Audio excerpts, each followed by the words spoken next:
Erev Tov, good evening, everyone. So for those of us who were at the cemetery this afternoon, say goodbye to Robert, Mark, Philip, to Rob or Robbie or Dad as you knew him, we were there standing in solidarity as we laid him to his final resting place. And of course, this is just the beginning of a deep and intense time of mourning, recognizing someone that we loved so deeply, that filled our hearts with life, with love, with joy, with goofiness, is no longer sitting literally with us. But Rob's presence will be most certainly felt. And what we're here to do this evening is to continue his memory, to officially begin the Shiva, the 7 days of mourning, which leads into the 30 days of mourning, and of course to the yahrzeit, the anniversary of his death. But what we feel now is so keenly and so strong and so intense that we can't imagine a year that will come, a year of firsts, where he won't be at our birthdays, anniversaries. He won't be at the next footy game, with Carlton, of course. And the empty space at the table, where he sat, where he ate.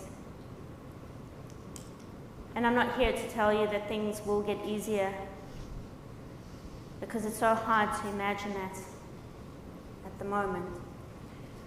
So as I said, we're here to begin the Shiva together in solidarity and with Jewish custom, which includes the evening prayers. So we will daven the Ma'ariv service, the evening service, and I'm accompanied tonight by Ari Schafstein, one of our fellows, our music fellow, who will accompany the service and add some musical beauty to the service. Then we will hear words of memory, and there are quite a few eulogies that will be shared, heartfelt, from people that are very close to Rob.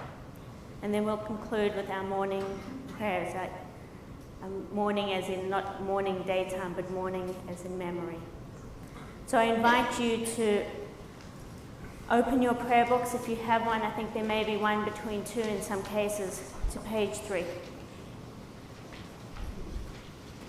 Tell them I'm struggling to sing with angels, who hints at it in black words printed on old paper, gold edged by time. Tell them I wrestle the mirror every morning. Tell them I sit here invisible in space, nose running, coffee cold and bitter. Tell them I tell them everything, and everything is never enough. Tell them I'm davening and voices rise up from within to startle children. Tell them I walk off into the woods to sing. Tell them I sing loudest next to waterfalls. Tell them the books get fewer, words go deeper. Some take months to get through. Tell them there are moments when it's all perfect, above and below it's perfect. Even in moments in between where sparks in space, terrible, beautiful sparks in space, are merely metaphors for the void between one pore and another.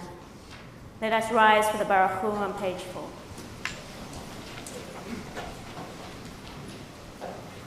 Baruch Hu et Adonai HaMevorach, Baruch Adonai HaMevorach leolam va'ed. We may be seated and we continue with the evening blessing. Baruch atah Adonai Eloheinu melech haolam, אשר בדברו מעריב ערבים בחוכמה פותח שערים, ובתבונה משנה עצים ומחליף את הזמנים, ומסדר את הכוכבים במשמרותיהם בהרכיר כרצונו. בורא יום ולילה גולל אור מפני חושך וחושך מפני אור, ומעביר יום ומביא לילה, ומבדיל בין יום ובין לילה אדוני צבאות שמו. אל חי וקיים תמיד ימלוך עלינו לעולם ועד, ברוך אתה אדוני המעריב ערבים. On page 8, Ahavat Olam, a song that truly speaks of love. אהבת עולם את ישראל, עמך אהבת, עמך אהבת.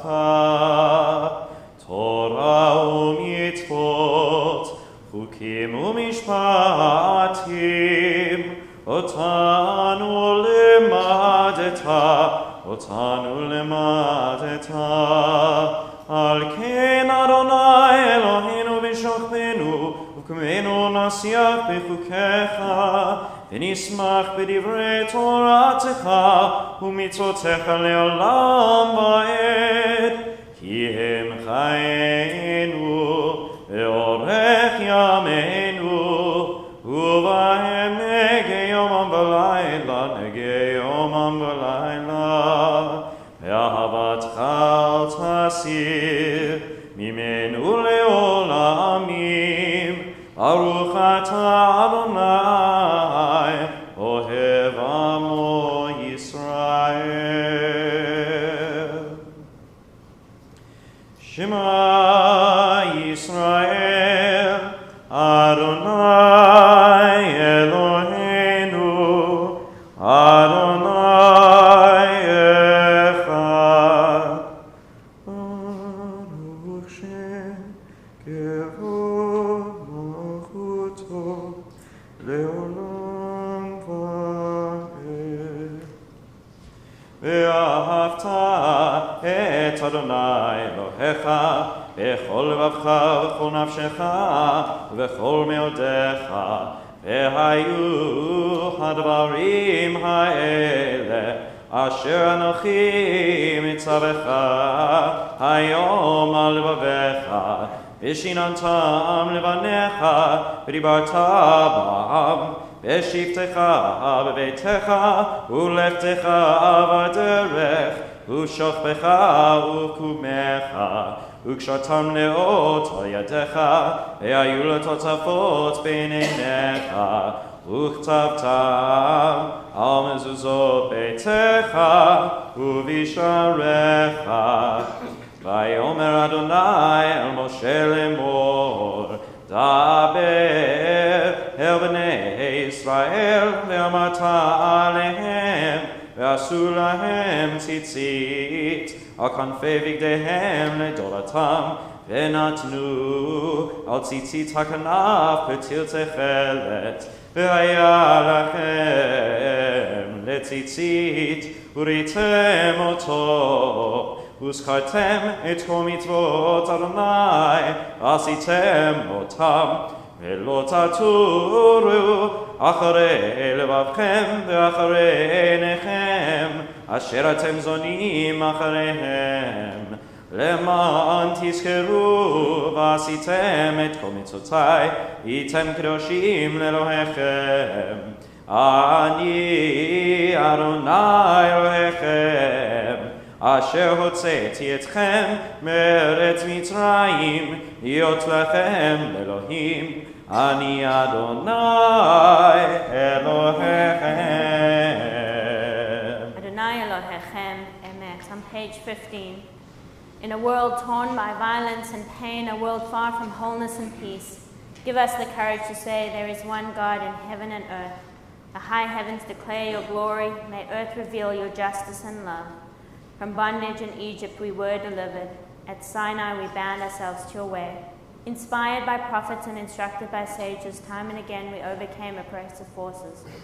Though our failings are many and our faults are great, it has been our glory to bear witness to our God, keeping alive in dark ages your vision of a world redeemed. Let us continue to work for the day when the nations will be one and at peace. Then shall we rejoice as Israel did, singing on the shores of the sea. מי כמוך בימים אדוני, מי כמוך נדור בקודש, נורתי לא תוסף אלה, נורתי לא תוסף אלה, מלכותך ראו בניך, בוקע ים לפני משה ומרים, זני אנו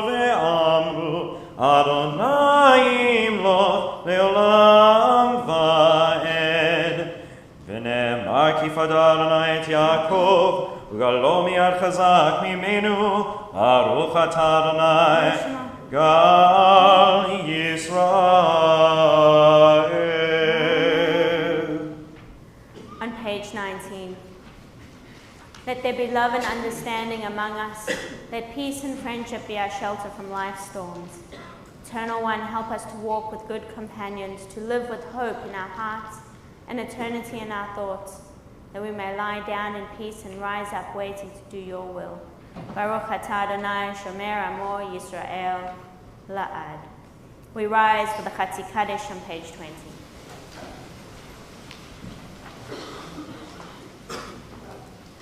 יתגדל יתקדש שמי רבה, ויעמד יברח חירותי, וימליך מלכותי, בחייכון ביומכון, חיי דכל בית ישראל. בגלה בגלה ובזמן קריב, ואמרו אמן.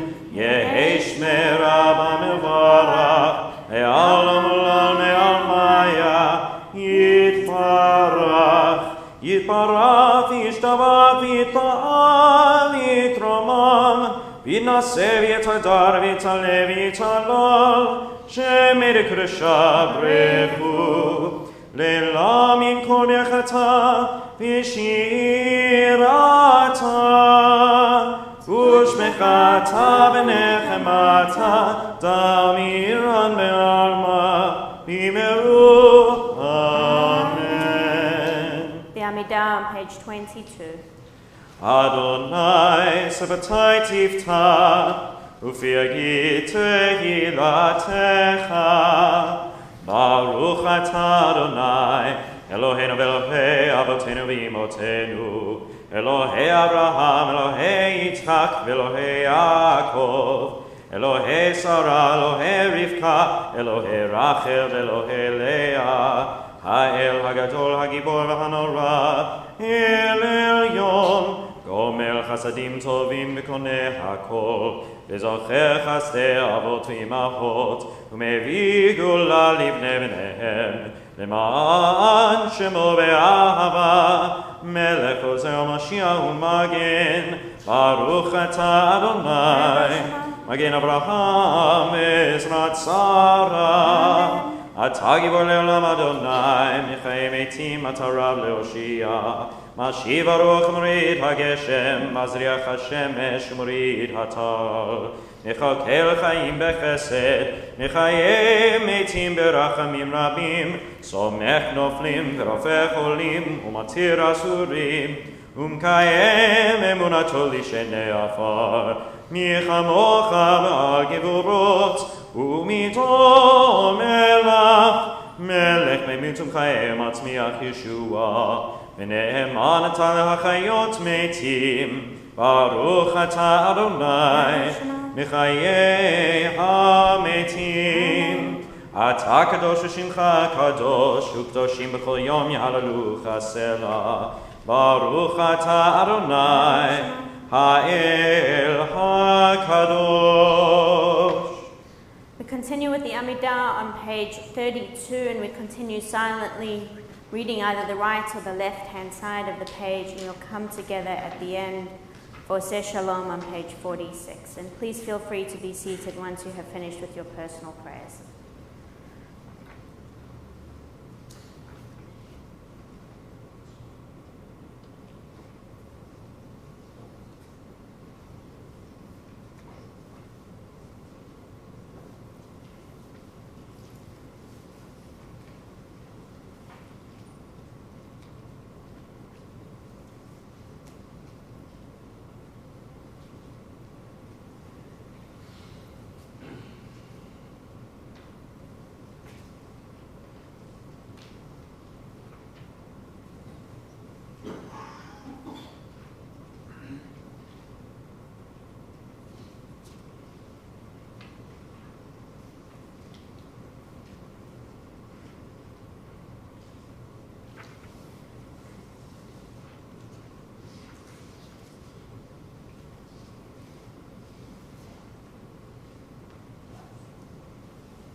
May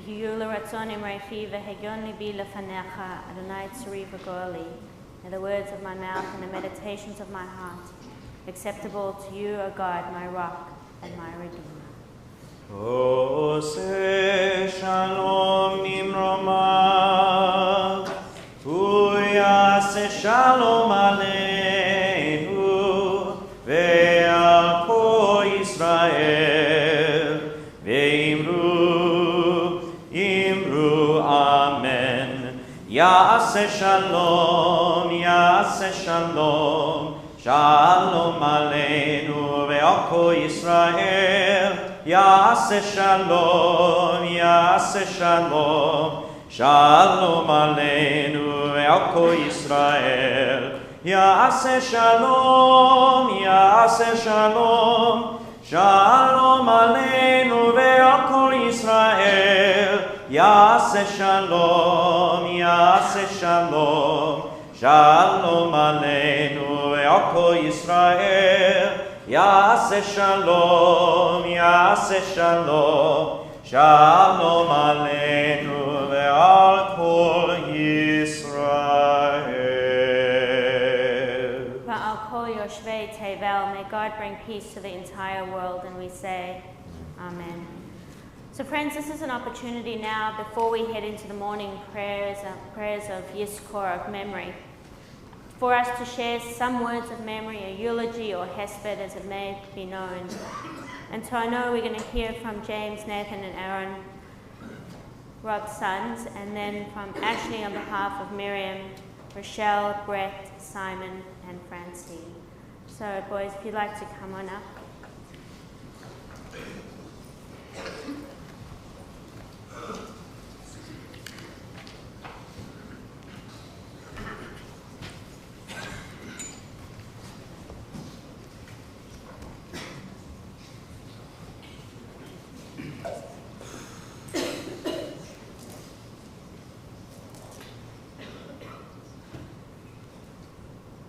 Writing this speech was one of the hardest things I've ever had to do.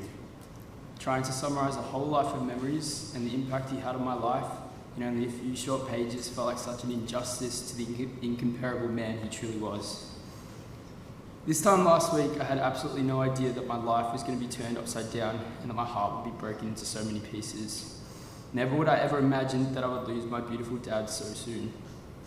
My dad was caring, kind, and a loving soul. He was by far the funniest person I've ever met, and his laughter and smile would bring light into any room he walked in. For those who don't know, I had the pleasure of living with him over the past 3 years, and that is something I will always cherish. Our relationship was heavily flawed, but it's the imperfections that I'm going to miss the most. I'm going to miss him telling me every day to turn off the lights, lock the doors, or to clean up the couple of dishes that I would leave at the sink when he got home from work. I knew that everything he did was to try and make me the best version of myself.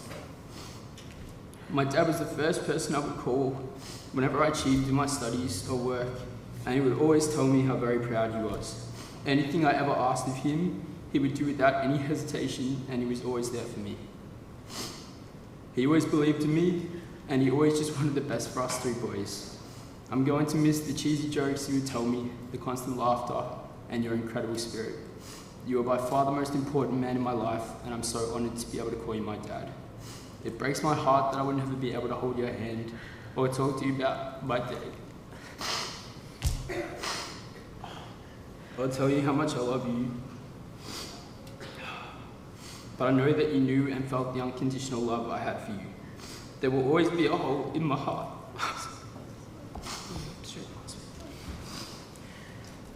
There will always be a hole in my heart that can never be repaired, but I know you'll be watching over me through every step of the way. You will forever be in my heart, and everything I achieve or do in my life will be in light of you. Dad, you were loved and adored by so many, and it's a tragedy that you had to go so soon. You will be forever missed, and I will always love you. I love you, Dad.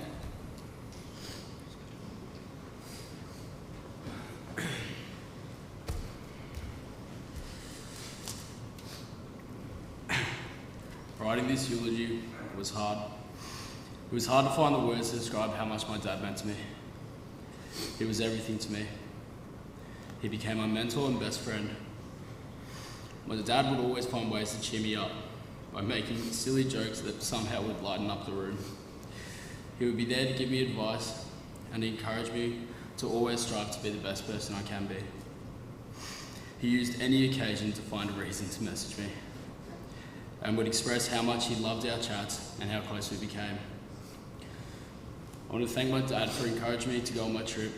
I was in a dark place before I went for my trip, and it affected our relationship. Through leaving, I realised how much I missed you, and our relationship grew strong. I would call you for 2 hours at a time.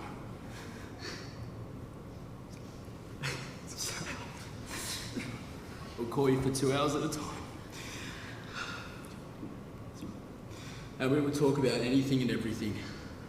You always wanted to know how I was and everything I was up to, and I'm so glad I got to share it with you. Since being back, this has definitely been the best year of our relationship. Living with you again and being around you all the time, our bond grew even stronger. I'll forever be grateful that I got to see you so much this year. I'll cherish our Monday night ritual of getting pizza and watching Game of Thrones, where we would look forward to it every week, and you would even do a dance of excitement before we started the show.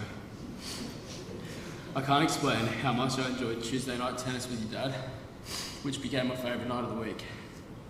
More than anything, I would miss the car ride to and from tennis, where we would have a chat and talk about what happened in our day, or just sing songs together and be silly. Dad, you've taught me to be kind, loving, appreciative, and respectful. You're always one of the best for me. I know when I get sad, one of your childish jokes will make me smile. And when I achieve something, I can expect to hear your voice in my head telling me how proud you are. I'm going to miss your childish nature and bubbly spirit. Dad, I don't want to say goodbye because I know we'll see each other again someday. Rest easy up there. I love you now and always.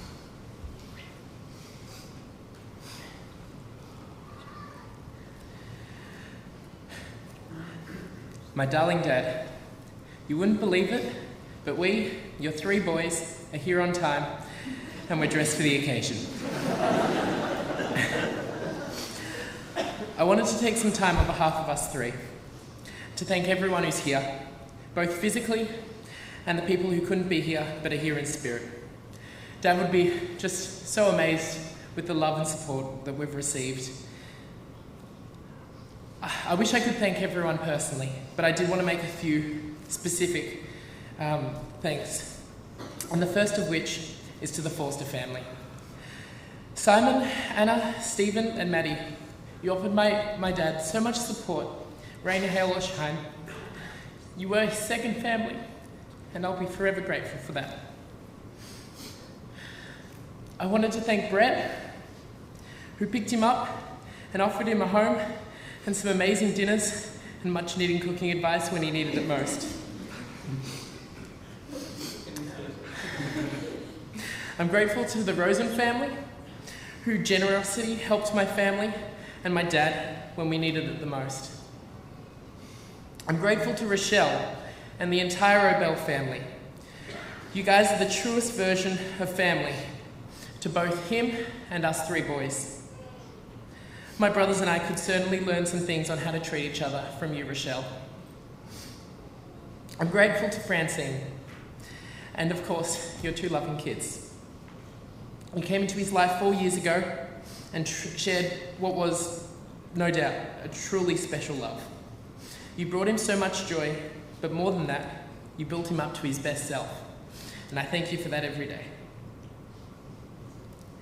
Lastly, I'm grateful to my brothers. You're 2/3 of his legacy, and I know you guys are going to do him justice. I see him in your humour, I see him in your crazy antics, and I see him in your compassion. I know you'll never lose that. Dad, there's so many stories and so many words I want to say, none of which are going to do you justice today. As we've talked about, you have such a fun, loving attitude, and I'm always going to miss that dorky grin that you had. You're the only person who could start a conversation with absolutely anyone, and make them laugh and roll their eyes in the same moment. You were a proud man, and you'd bloody have to be to support Carlton every week. For so many years.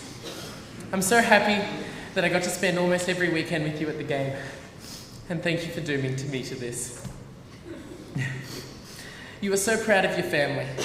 You were the first to celebrate our accomplishments, whether it was life goals, academic, work-related, or family-related. You were constantly telling us three boys how proud you are, and I'm sorry I didn't get to tell you enough of how proud I am of you. First of all, I'm proud of you for acknowledging that you were struggling, for being able and strong enough to reach out and get help, picking yourself up, rebounding from where you were, and getting back to your fullest self. I'm proud that you were never too proud to admit when you were wrong, that you worked on every day how to be a better man, and more specifically, you worked on how to be a better dad to us three. I'm proud that you had the ability to encapsulate a room with your energy. It didn't matter who I introduced you to. There wasn't a single person you couldn't make a friend of. Most of all, I'm proud that I got to call you Dad for 23 years of my life. There was no one better to wear that title. I'll love you forever, from now and always. Go Blues. Ash, if you wanted to come up and speak on behalf of Miriam.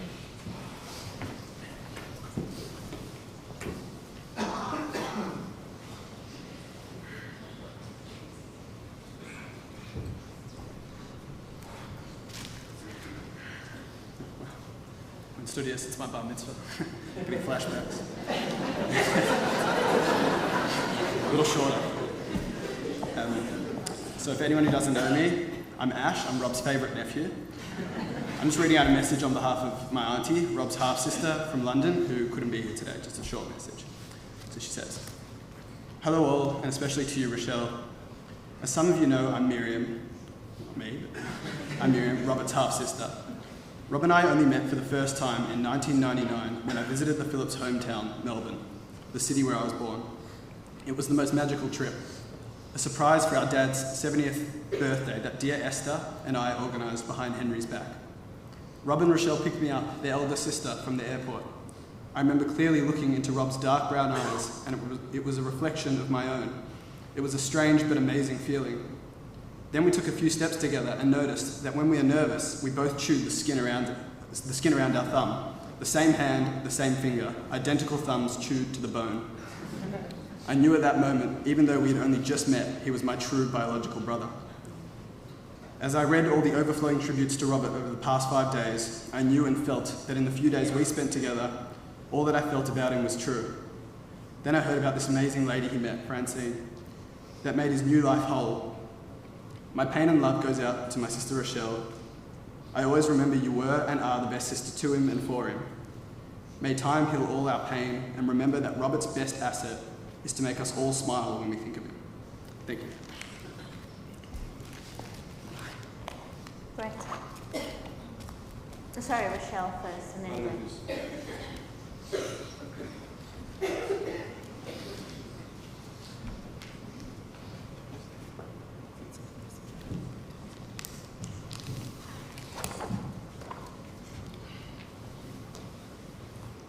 I'm going to take 8 minutes of your time.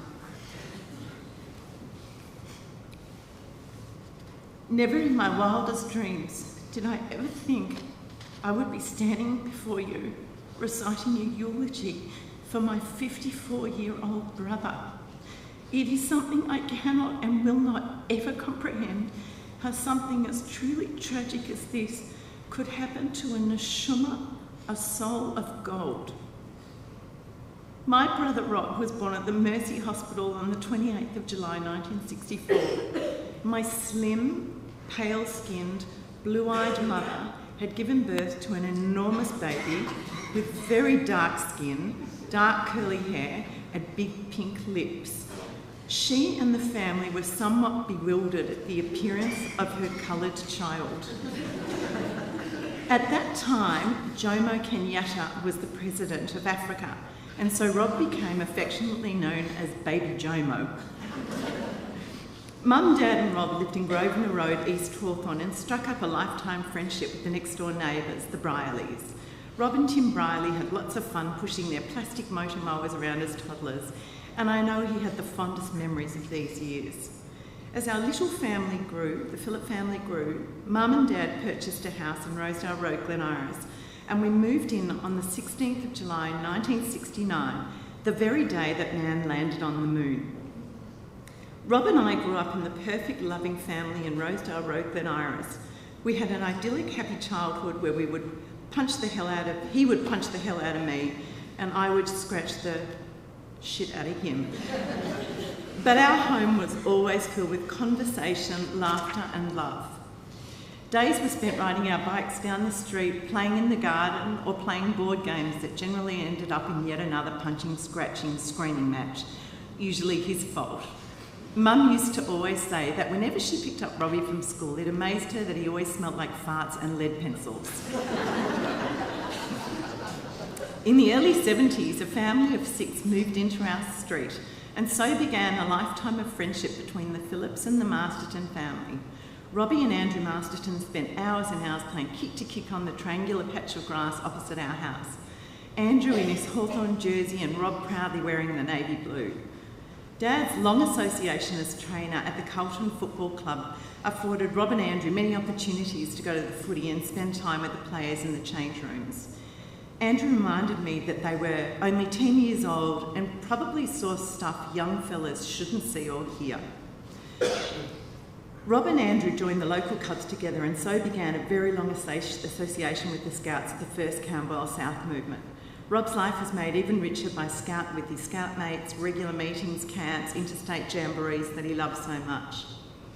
School was not easy for Rob, as his skill set was not encouraged back in the day, which affected his confidence greatly. But with the great friendships he had and the joy he brought to those around him, he remained upbeat and eventually went into business with Dad.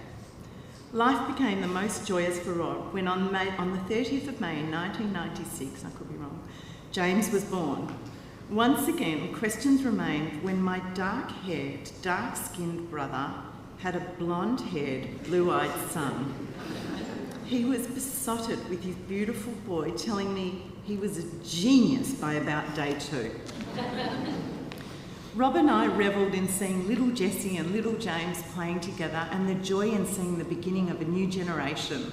On the day I gave birth to Ash, Rob came to meet his new nephew and asked me how many nieces and nephews I wanted. It was then that he told me he was expecting twins. In 3 short years, Rob and I had provided Mum and Dad with 5 grandchildren, and we revelled in our growing clan and felt so connected as brother and sister.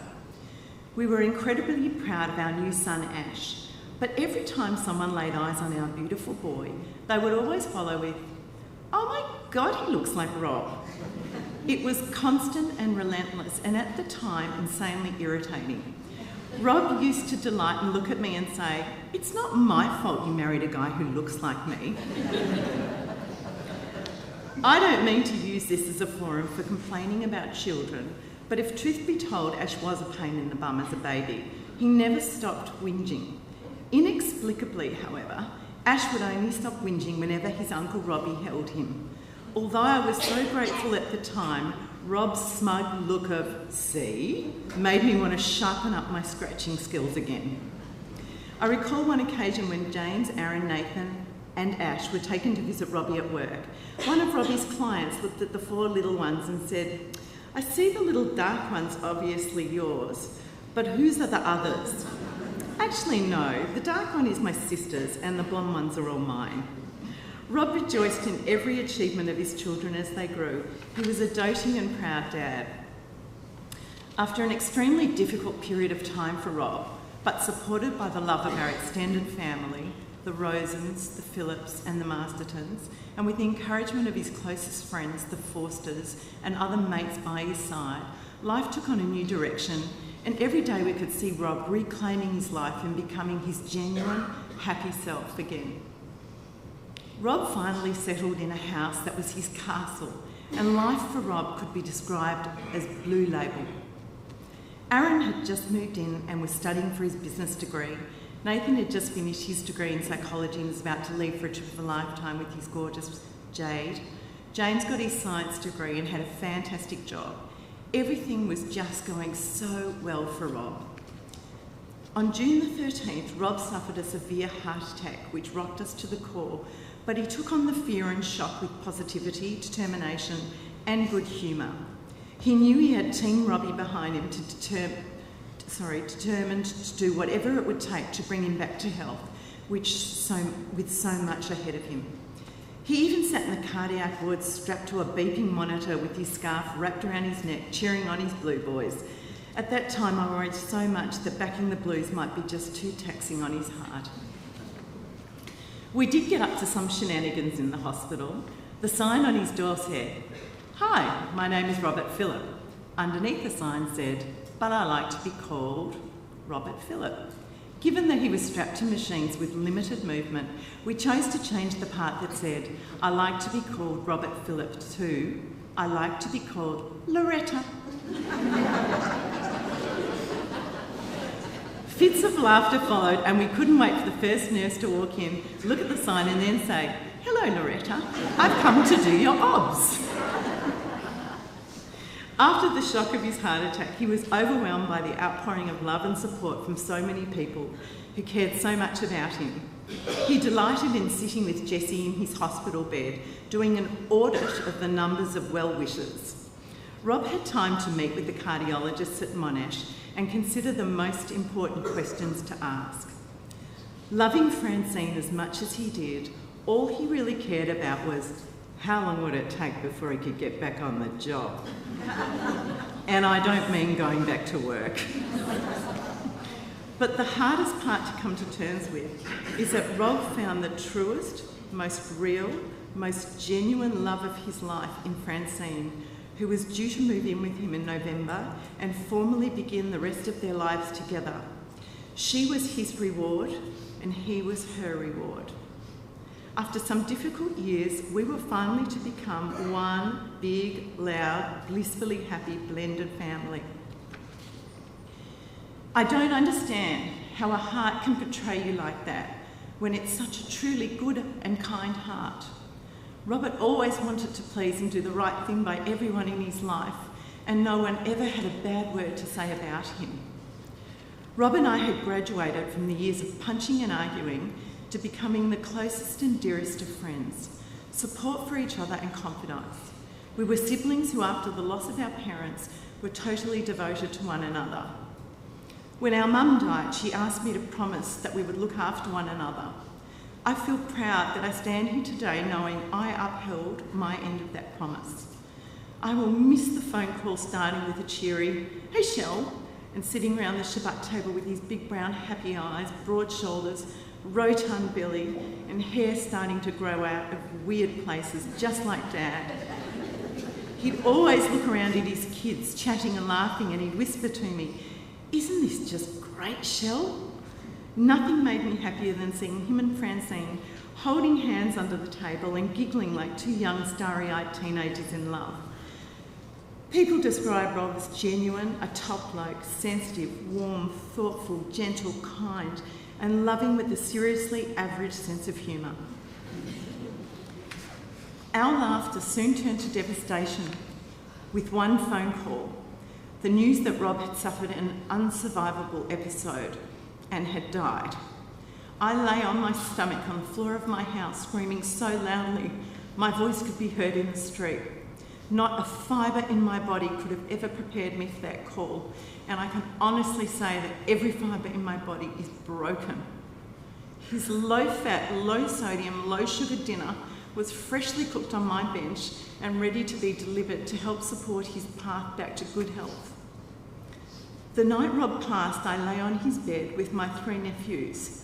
I looked into their eyes and I told them that they were my 3 beacons of light and that wherever they go, they will light up the room just like their dad did every day, even just with his simple kindness, warmth and genuine smile.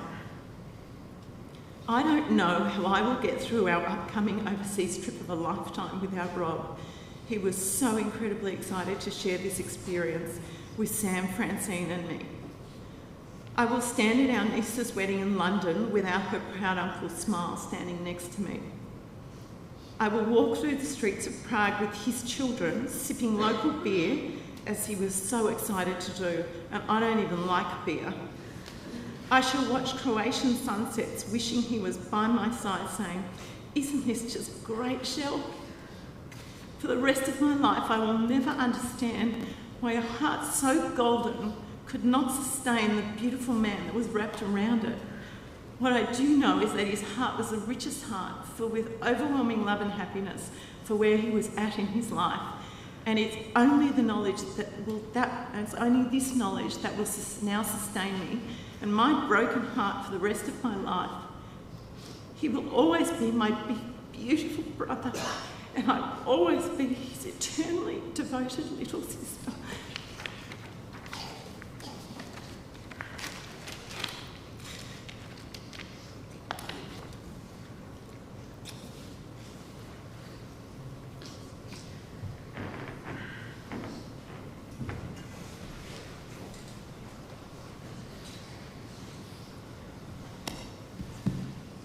Well,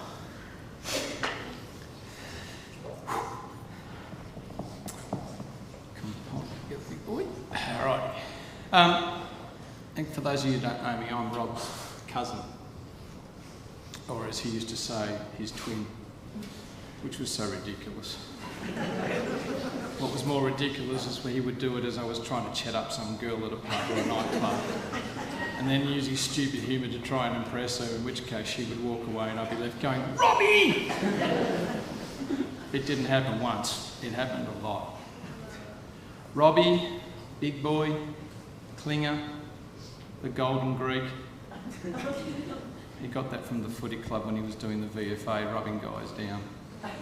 Something I detested. I detested it so much that one day he was having a problem with his back and he had a hairy back. It's like a gorilla. Anyhow, he wanted me to rub him down, and I would just absolutely not agree to that under any circumstances. It was bad enough that he rubbed blokes down at a regular occurrence. If he thought I was doing it, he was sadly mistaken. So we got into a bit of an argument, and if anyone knew, Robbie and I were extremely competitive, to the point of ridiculous. It got to the stage where I decided, no, it's not happening. And we raced each other around the house, him trying to get me to rub him down and me running away from him. It got so ridiculous that I locked him out of the back door and then ran to the front door and locked him out of the front door. He got so angry he broke the front glass, which meant that he was in trouble. So if we were twins, I was the evil twin. He had to go to the Mastertons to seek refuge because I wouldn't let him in for an hour or two. And when he did get in, I had to explain to his father under numerous occasions how it was not Robbie's fault, it was mine. But it made no difference. Robbie was still in trouble. I managed to do that on several occasions. I managed to convince him to break into a local school. I'm sorry. But it was one of the highlights of his life, because any time he had the opportunity to tell anyone we got chased by a police helicopter and police cars, and whether that was just coincidence or whether it was really just chasing after 3 local kids, I don't know, but he loved the story of us sprinting out of the roof, down the building, across the backyard of someone's house, through the backyard of another house, and into my mate's house. We did numerous stupid things. No, I correct myself. I did numerous stupid things. He was just made to follow. We went to a blue light disco. For those not old enough to understand what a blue light disco is, that's some disco for kids that aren't allowed to drink. We were meant to be picked up by Henry. And I said to him after about 20 minutes, "Look, your dad's forgotten us. Let's just walk home." No. We'll wait for Dad. "No, mate, it's fine. We'll just walk along the main road. He'll find us." So we did. It wasn't a night dissimilar to this. It was foggy, cold. Anyhow, Henry had gone to the Caulfield RSL, wherever it was being held. We weren't there. No mobile phones, kids. So you can't text and say, "Hey, sorry, Dad, not here." We were about halfway back, and then this Fairlane pulled up and the window wound down, and there's Henry. He was beetroot. And I thought, oh no, here we go again. And sure enough, Robbie copped it. And I kept saying, Henry, it was me. No, it was Robbie's fault. I can remember a time when we were staying at Robbie's house, and that happened on a regular occurrence. And it was late one Saturday night. Actually, some of your friends might have been there. No, actually, no, it was Rochelle, just me and Robbie and a couple of others. And we wanted popcorn. And I thought, I know, here's a great idea. Let's get the Pyrox dish. You can put it in the oven. That'll be heat proof. It'll be fine. We'll put it on the stove. We'll put a bit of oil in. We'll put the popcorn in. We'll watch the popcorn pop. Now, for those who didn't understand, that wasn't such a bad thing. But if you understood that the kitchen, the flooring, and everything was brand new, you could understand that when we put the popcorn in and the Pyrox dish exploded and melted the new lino, not good. Henry was apoplectic. He was just beside himself, and of course it was Robbie's fault. As much as I begged him to say, it really was mine. There was another time that Esther had been out shopping. She'd bought a loaf of bread, 6 chops, that was for dinner. And Robbie and I were a bit hungry. Now I had a fair appetite and Robbie had a fair appetite. So we decided that we'd cook the chops. So we did, all 6 of them, with celery salt. And then we devoured the loaf of bread and half a carton of milk. Esther came home to cook dinner and found there were no chops and no bread. You can imagine, it was Robbie's fault. Robbie and I played cricket together. We played golf together. Some of our mates are here. Robbie's was always the best shot. He always understated it though. If we played cards and he won consistently, he was forever sorry to the point where he wanted to smack his head in.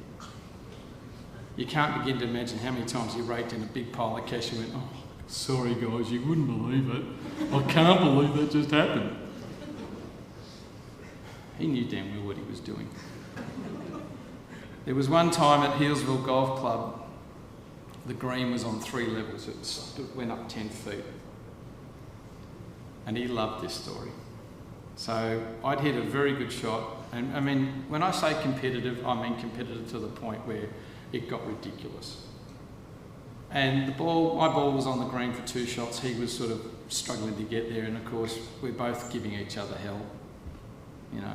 And I stood there at my putt thinking, for the first time ever, I'm actually going to get in front of him on the first hole. Now the green went up 1 level, went up a 2nd level, and then went up a 3rd level. It rose from the base to the top about 10 feet. And Robbie, being Robbie, decided he would just give me a little bit of grief before I hit it. He said, oh, it's a long way up there, don't miss it. So I hit it. And it got all the way to the edge of the top green, and then it stopped and trickled all the way back down again. And I heard a little giggle. I thought, you don't, just don't do it to me, mate. I hit it again. It rolled all the way to the same spot and rolled all the way back down again. By this stage, the giggle was becoming more than a giggle. Don't miss it, mate. You were on for 2, remember? It's a 4, it's a par 4. You're on for 4 now. 7 shots later, he was rolling around the green. He was absolutely hysterical. He couldn't hold his sides together. And for then on, every time I got near a putt, he reminded me. But I did get my own back. It's like the Oscars. I've been given a 2-minute warning. 1 minute warning. Oh, God. Excuse me, I shouldn't say God. I'll give you one more. We're at the footy. Carlton Hawthorn. I had the pleasure of tossing the coin for the game, which I'd had the privilege of paying for at an auction I was doing as an auctioneer. Will, my son, was too young to toss the coin, which I kind of already knew anyway, so I had the privilege. On that day, by strange coincidence, the coach of Hawthorn had had a major heart problem and had to go to hospital. They switched the coach, which is, under the circumstances, ridiculous. But we had a new coach for the day. Carlton were in front by at least 22 points on every quarter, and at the last quarter, his brother-in-law and myself were sitting there, and Robbie had been giving it to me all day. Carlton had beaten Hawthorn very little. Hawthorn had beaten Carlton a lot. And he was rejoicing. The guy in front, who was a Hawthorn supporter, had nearly had a heart attack, screaming out, And Robbie was just laughing and giving him hell. And I kept thinking, Robbie's going to turn around and smack you if you don't shut up. But finally, we got to the last quarter. And the tide started turning. Hawthorn was starting to come back. And that yelling and screaming that Robbie had been giving me and all the grief I've been listening to for 3 quarters started to get very quiet. And I started to go like that. I said, by the way, big boy, it's not over till the fat lady sings. It got down to the last minute. And all of a sudden, Daniel Chick gets a free kick just before the siren. Turns on his foot, kicks the ball in. Dixon! The best kick in Hawthorn gets the mark inside the 50. Robbie is now, you could see his heart going like that. He knew what was happening. Because I bought the tickets, we were sitting on the middle tier behind the goals, right smack bang between the big ones. Ben Dixon lines up, the siren goes.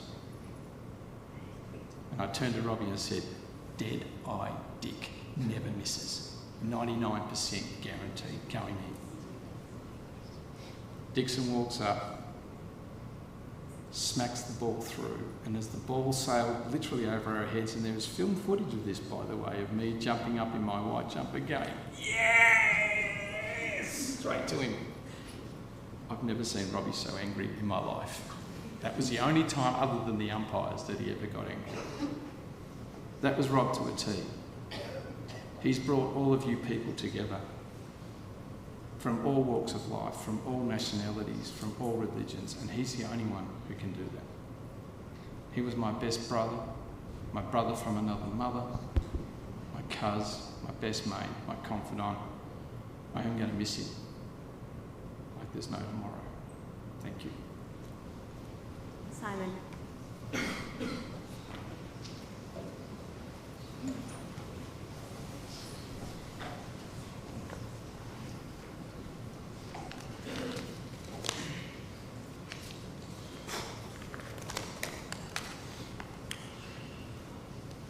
Good evening, everyone.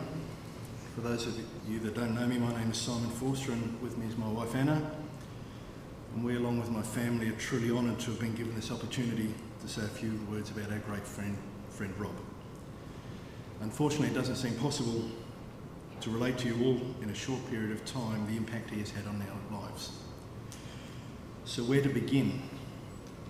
We met Rob in 2002 through 3-year-old Kinder, where the twins and my daughter Madeline attended. At a parents' kinder function which I didn't attend, Anna came home and said she had had the funniest night with one of the dads, who unfortunately backed for Carlton, but who she thought I would really get along with. So we arranged for a future catch-up, and as they say, the great bromance began. To say our families became close is an understatement. Every weekend without fail was spent together, and my kids and the boys quickly became like cousins. We holidayed together as families in Fiji, Hawaii, Cairns, Phillip Island, Yarrawonga, Paynesville and Merimbula. A few of those holidays involved Rob's new toy, his boat. I remember fishing off Phillip Island and saying, I think I've caught something. And Rob saying, it's a stingray as big as the boat, let it go. I also remember the time in Yarrawonga where I, as the spotter, had Rob's 3 boys and my son on the donut. They gave me the thumbs up to go faster, and we steadily increased speed. I then thought one of the boys asked to go faster with a hand sign, but in fact they were screaming to slow down. So Rob gave the boat everything he could, and the next thing all I could see was a flying donut and 4 pairs of legs flying through the air. Needless to say, I was never asked to be the spotter again. Rob had a love of good wine and good scotch. Inevitably it was mine. In fact, one of the last times we spoke, I told him I had a client that had given me a bottle of Grange, and his comment was, we're going to really enjoy that.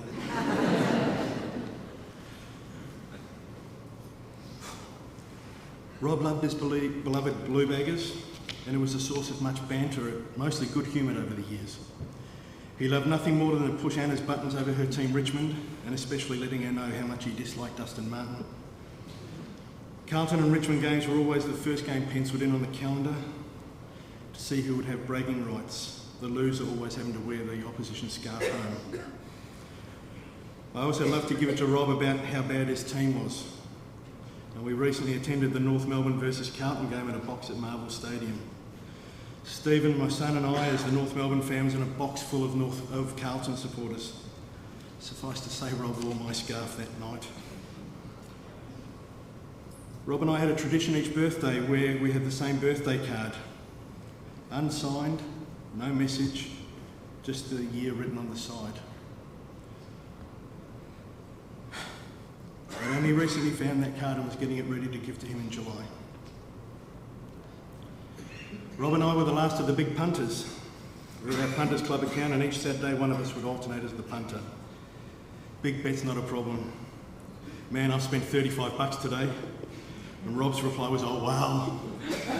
I hope we get a return on that. The excitement was palpable when I could ring and say we're alive in the last leg of the quaddie, and he had a mad scramble to see what the quaddie approximates might pay. The genuine excitement when I turned that $35 into $60. Rob, as the boys have said, loved tennis on a Tuesday night. He was the convener. In fact, Rob often used to tell me he had the best backhand in the club. He loved the fact also that he was playing with Aaron. The tennis boys held a great function for Rob on Friday night where we all laughed and cried and remembered Rob. Rob's impact on my kids, Stephen and Madeline, is immeasurable. He was to them their uncle. He loved it when Madeline would cook, and he used to call Stephen the freak when he was younger due to his ability to know any player in any team when Rob just gave him the number. Anna, I know you are hurting as well. Many nights Rob would confide in you his deepest thoughts, and I know how much he loved you. Rob has had his fair share of trials and tribulations. When he lived with us, with his cousin Brett, he spent every weekend at our place. He even named the spare room Rob's room. Many nights were spent drinking my wine, my scotch, and wondering what the future would hold. So we saw Rob at his lowest point over a couple of years. We've never seen him so happy.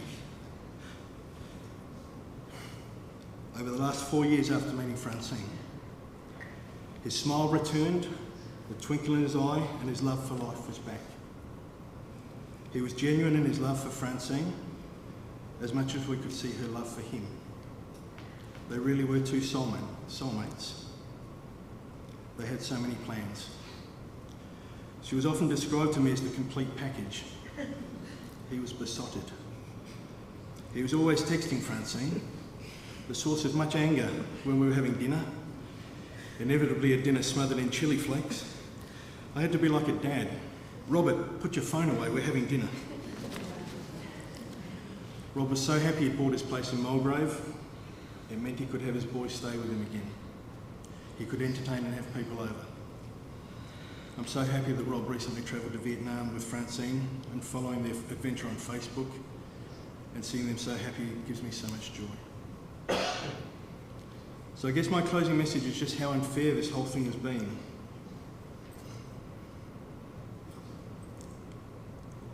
When I spoke to Rob last Wednesday morning, I said how positive things were going to be. Life was good, and his future with Francine was bright. The boys were back and playing a major part in his life. A part of me died as well last Wednesday, and I don't think I can ever recover. We certainly will never forget his cheeky grin, twinkly eyes, inappropriate comments, but most of all his genuine and unwavering friendship to me and my family. He was so much more than just a friend. He was like a brother to me and Anna, and an uncle to Stephen and Madeline. To James, Nathan and Aaron, Anna and I and my kids are here for you all, any time of the day and night. And of course to Francine, it goes without saying that you're now part of our family as well. Rest in peace, my friend. Godspeed and watch over us. I love you, mate.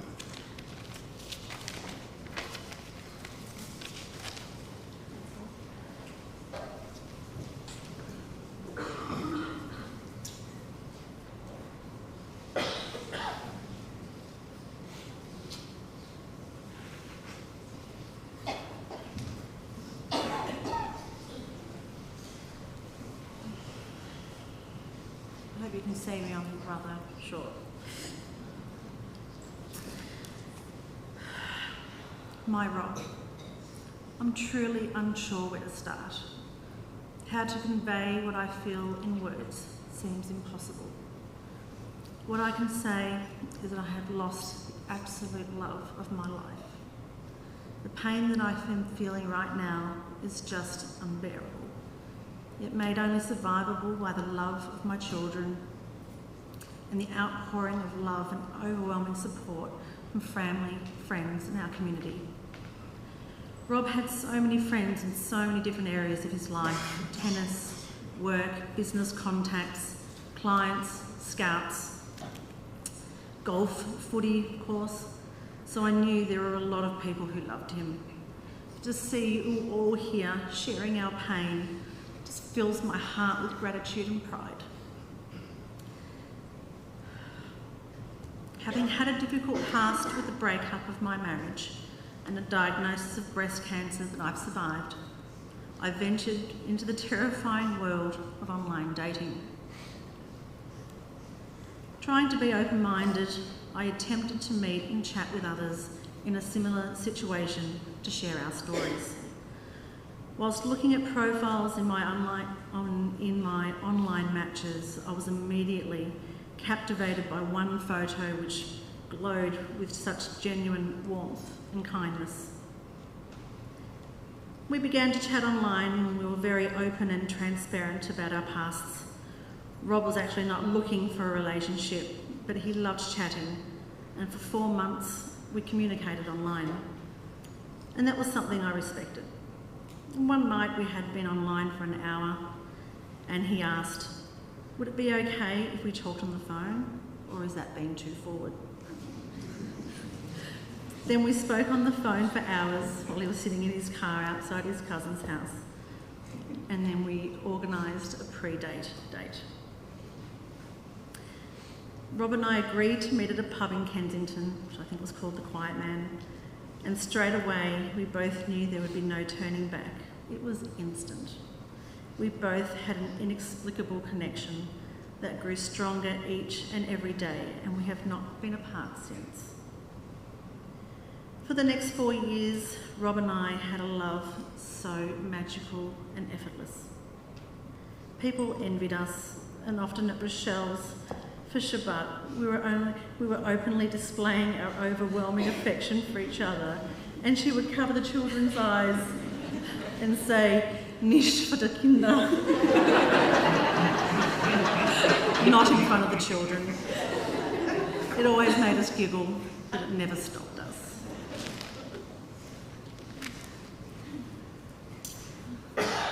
Robert always thanked me for letting him be his authentic self. He didn't have to hide his silly or often inappropriate humour. Seems to be. Although occasionally, and depending on the company we were with, usually at dinner, he'd get a little nudge from me under the table. Laughter was definitely at the core of who we were as a couple.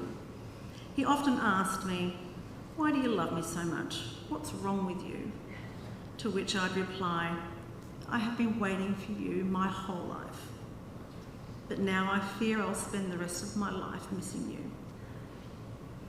I would tell him, "You are so beautiful and I love you so much," and he would just come back with, "You are spectacular. How did I get so lucky?" There are so many places that will now remind me of him, because we had our favourite cafe, a favourite restaurant, a favourite waiter, Simone at Vic's. He said, "I've never visited the same restaurant so many times in my life," but he knew that I loved it, so that's what we did. Just simple pleasures. Together I will remember how we sat in our favourite cafe with our coffees, reading our Herald Sun, me front to back, and Rob, of course, back to front. He introduced me to the Carlton Football Club. No one knows this, but I'd planned when we got married to surprise him by pledging my allegiance to Carlton, as well as him, but maybe not in that order. He was there for me when my mum passed away 18 months ago. He had pneumonia at the time, but he was beside me every step of the way. He was at my mum's bedside, holding my hand as I held my mum's hand as she passed. And he just wrapped my kids and I with such love and support like I've never felt before. We had some great holidays and weekend getaways together, making memories I'll never forget. I'll always remember us gripping each other's knees when we were driving from the airport during our recent trip to Vietnam. Just amazed at the organised chaos that is Saigon traffic. I remember the candle he bought me to light on the river to make a wish in Hoi An. I remember we were holding hands as we wandered through the night markets in the same place and just feeling this is living. He had his own language. Everything was Dunsky, Gonski. He also had his own set of rules for me, which he called his boyfriend rules. Like that I had to barrack for Carlton, or that he always had to win words with friends. It was a list of rules that he'd update constantly at his whim. Rob and I had so many dreams. We were soon to leave for our overseas trip with Rochelle and Sam. We had planned to move in together this November and start our lives with our combined family. And we were so excited for Mia to finish VCE so this could all happen sooner. We planned to watch our 5 children grow to one day be proud grandparents to a swarm of little ones. It's impossible for me to say what I will miss most about my beautiful Rob.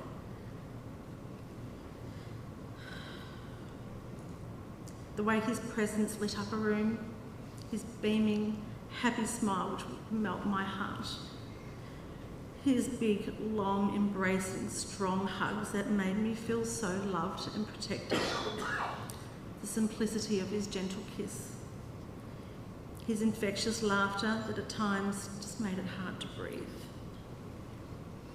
The constant contact from the minute we woke in the morning to the minute before we went to sleep.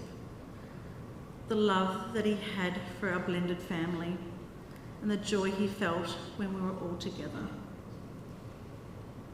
My heart broke into a million pieces the day I got that heart-wrenching call from Aaron with the news that Rob had collapsed, and then the news 5 minutes later from the paramedic telling me that my Robbie had passed away. My world just stopped and nothing made sense. There was a pain throughout my whole body that was unbearable, and then the shock set in, and now I'm on the journey of grief and disbelief. I have a gaping hole in my heart because we were one. I honestly don't know how I'm going to continue the rest of my life without him, but I do know with the love of my 2 little rocks, my Lockie and my Mia, I will endure because of their love and in his memory. Grief is just the price you pay for love, and my grief is immeasurable. To Rob, babe, you are my world. I would not change 1 minute of what we shared in our time together. Not many people can say that. We never uttered a bad word to each other or ever had an argument, not one. We were uniquely perfect. I will carry every precious moment we had in my heart until the day I die.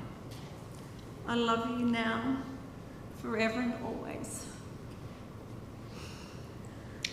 I will always be your Frenchie, and I hope you're up there with your mum and dad, and my mum who always loves Scotch, and you are all enjoying a Scotch together. Goodbye, my sweet.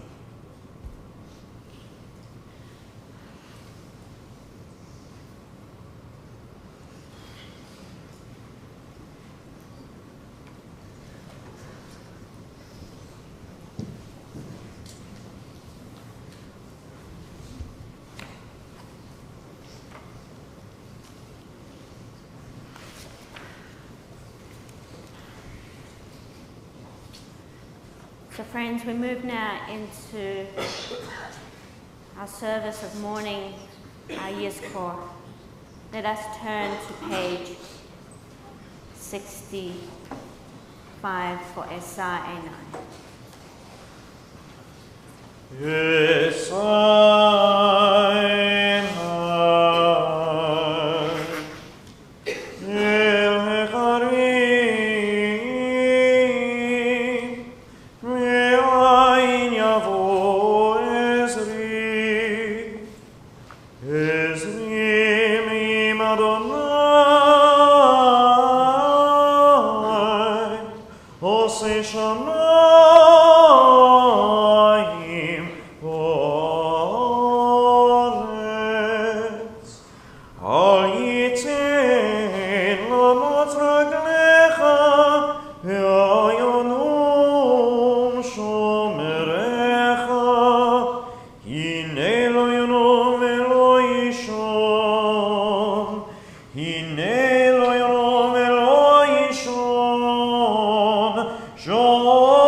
When I die, give what's left of me away to children and old men that wait to die. And if you need to cry, cry for your brother walking the street beside you. And when you need me, put your arms around anyone and give them what you need to give to me. I want to leave you something better than words or sounds. Look for me in the people I've known and loved. If you cannot give me away, at least let me live on your eyes and not on your mind. You can love me most by letting hands touch hands, by letting bodies touch bodies, and by letting go of children that need to be free. Love doesn't die, people do. So when all that's left of me is love, give me away. Let us rise for El Malei Rachamim.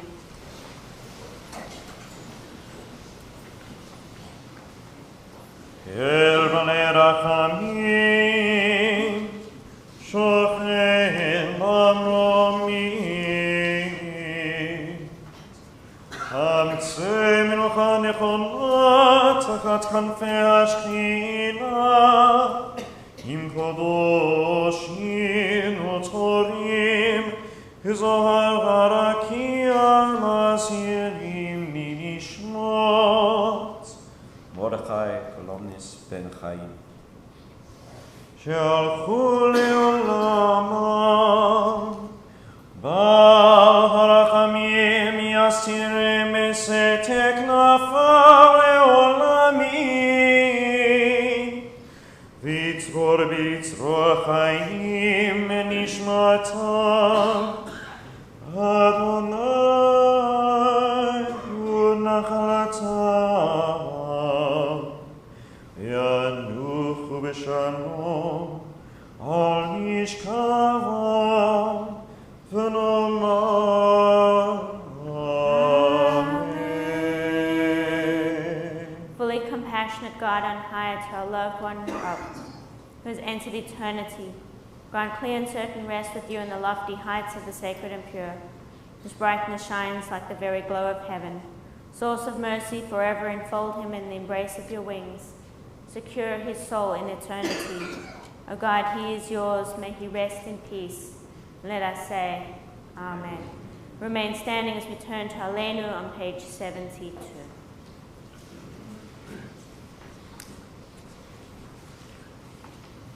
עלינו לשבח לאדון הכל לתת גאולה ליוצא בראשית, שלא עשה כהרצות, ולא שמנו כמשפחות האדמה, שלא שם חלקנו כהם וגורלנו ככל המונם, ואנחנו קוראים ומשתחווים ומודים לפני מלך מלכי המלכים הקדוש ברוך הוא. ונאמר והיה אדוני למלך על כל הארץ, ביום ההוא יהיה אדוני אחד, ושמו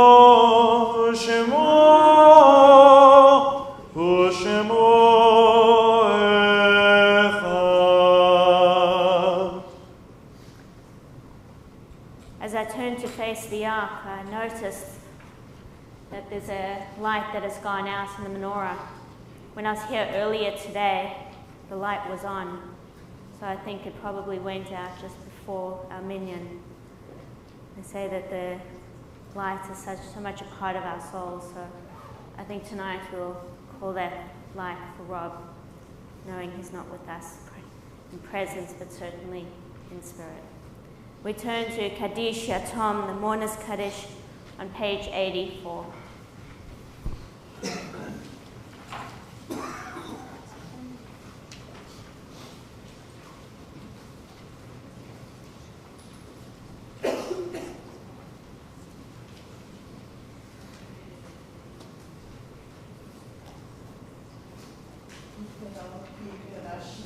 Amen.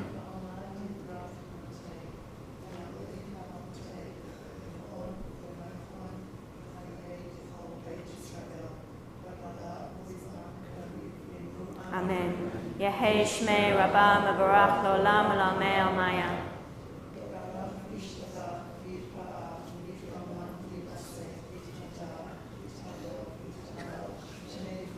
Berechu.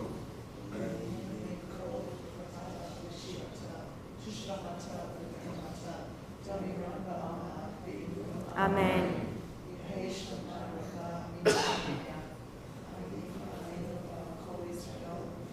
Amen.